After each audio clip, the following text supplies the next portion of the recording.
Samantalang mabilis po natin silipin ang iba pang balita. Nahuli kam ang mala shopping galore na pagnanakaw ng 2 kawatan sa isang tindahan sa Naga City. Nataong sarado at walang gwardya ang tindahang yon tuwing weekend. Nasa mahigit 120,000 piso ang halaga ng mga natangay nilang gadget at mga smartphone. Batay po sa investigasyon, lumusot ang mga magnanakaw sa kisame ng tindahan mula sa katabing establishmento. Tinutugis pa rin ang mga suspect.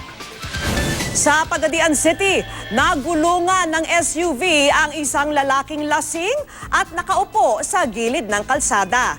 Kitang-kita na tila binaliwala lang ng driver ang biktima at saka humarurot. Naisugod na sa ospital ang biktima habang ang suspect natuntun na ng mga otoridad at napag-alamang, lasing din pala noon. Isang SUV ang lumambitin sa Gilbert Bridge sa Lawag, Ilocos Norte. Ayon po sa pulisya, biglang nang-agaw ng linya ang isang tricycle kaya umiwas ang SUV. At dahil madulas ang kalsada bunsod ng pag-ulan, bumangga ito sa railing ng tulay. Hindi naman nasugatan ang driver.